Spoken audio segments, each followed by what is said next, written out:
नमस्कार सभी को दोस्तों, आज की इस वीडियो में हम जानेंगे कि कैसे डोनाल्ड ट्रंप का गुस्सा ऑन कैमरा फूटा है और इजराइल ईरान वार के सीज फायर ड्रामे में अमेरिका की पोजीशन इतनी डगमगाई हुई क्यों लग रही है और आखिर किस वजह से ट्रंप इजराइल ईरान दोनों से नाराज दिख रहे हैं। इस वीडियो में पूरा घटनाक्रम, उसके अंदर की पॉलिटिक्स और जो उससे बड़े सवाल और मूवमेंट्स बने हैं, ये सब कुछ हम जानने की कोशिश करेंगे। तो आइए वीडियो शुरू करते हैं। दोस्तों, आपको पता है डोनाल्ड ट्रंप को हमेशा न्यूज़ में रहने की आदत है। कैमरा हो या सोशल मीडिया, हर जगह वो अपनी प्रेजेंस को लगातार बनाए रखते हैं।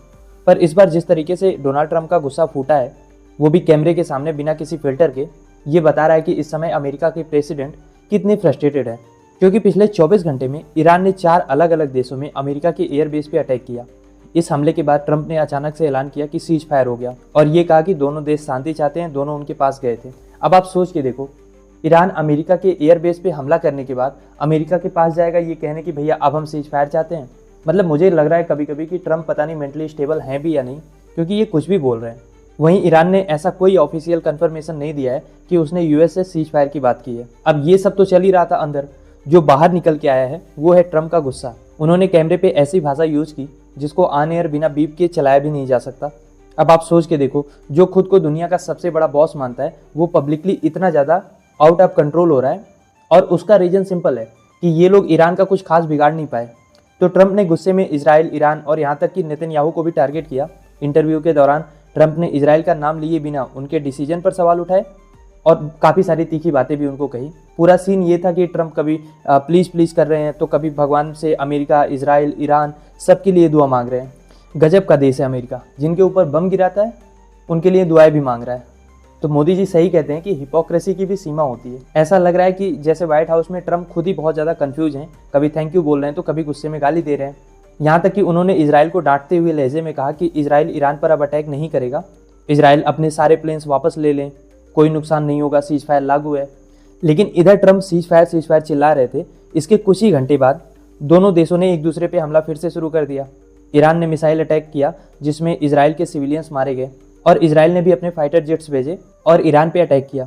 और वापस जब ये खबर ट्रंप तक पहुंची तो उन्होंने इजराइल को सीधा मैसेज भेजा कि भाई अपने पायलट्स वापस बुला लो, बम मत गिराओ, मैं मना कर रहा हूँ ना, सीज फायर हो चुका है। क्योंकि इनको पता है ईरान को तो ये रोक नहीं सकते, तो ये इजराइल को ही अब मना कर रहे हैं। तो ऐसे सीज फायर का मतलब क्या है?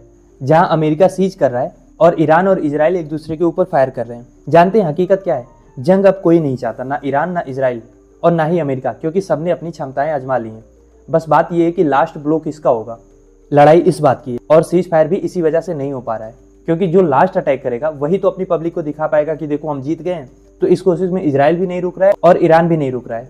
अब आप देखो, नेतन्याहू ने भी बयान दिया है कि इजराइल ने अपने सारे टारगेट हासिल कर लिए हैं और अब हम सीज फायर करेंगे। लेकिन असली सवाल तो ये है कि क्या वाकई इजराइल ने अपने टारगेट पूरे कर लिए हैं? क्योंकि मुझे तो नहीं लग रहा है। खामनेई अब भी जिंदा है, ईरान में कोई तख्ता पलट हुआ नहीं है, और ईरान का मिसाइल लॉन्चर जिसको इजराइल टारगेट कर रहा था वो भी अभी सेफ है। अमेरिका ने जो ईरान की न्यूक्लियर साइट पे अटैक किया था उसकी भी रिपोर्ट्स आ रही हैं कि उससे भी ईरान को कोई खास डैमेज हुआ नहीं, यूरेनियम का कोई क्लियर ट्रेस नहीं मिला, ना ही रेडिएशन लीक हुआ। तो फिर इस जंग में इजराइल ने कौन सा टारगेट हासिल कर लिया? नेतन्याहू ईरान में तख्ता पलट करके एक्चुअली अपनी कुर्सी बचाना चाहते थे। ये जंग शुरू भी इसीलिए की गई थी, पर ट्रंप और नेतन्याहू दोनों को मुंह की खानी पड़ी है। अब ये बताएं अपनी अपनी जनता को कि क्या हासिल किया इस लड़ाई से। वहीं दूसरी तरफ तो भैया ईरान का बयान आ रहा है कि उन्होंने दुश्मनों को पछाड़ दिया है और अब उनकी स्थिति मजबूत है, वो किसी पे रहम नहीं करेंगे। मतलब ईरान में एक खुशी का माहौल है, और होना भी चाहिए, क्योंकि ईरान ने अमेरिका और इजराइल दोनों के अटैक को झेल लिया और उनको ज़्यादा डैमेज भी नहीं हुआ। ट्रंप की पॉलिसी हो, उनके अचानक बदलते मूड हो, कैमरे के सामने गाली देना और बार बार पब्लिकली बोलना कि सीज फायर हो गया, सीज फायर हो गया, वहीं दूसरी ओर अटैक जारी है, इसने अमेरिका की लीडरशिप इमेज को बहुत ज़्यादा डैमेज किया है। आखिरकार इस 12 दिन की जंग में सबसे ज़्यादा नुकसान किसका हुआ? अमेरिका का और इजराइल का। दुनिया ने देख लिया कि सुपर पावर की भी लिमिट होती है। अब इससे बाकी जो देश हैं वो भी अमेरिका की बातों को और उनकी धमकियों को अब उतना सीरियस नहीं लेंगे। अब देखना ये है कि क्या ये सीज फायर टिकेगा या फिर से कोई पॉलिटिकल ड्रामा रचा जाएगा। वैसे मेरा सवाल आपसे ये है कि आपको क्या लगता है, इस 12 दिन के युद्ध में असली विजेता कौन है और किसको सबसे ज़्यादा नुकसान हुआ है? अमेरिका को, इजराइल को या ईरान को? लिखिए अपनी राय कमेंट बॉक्स में।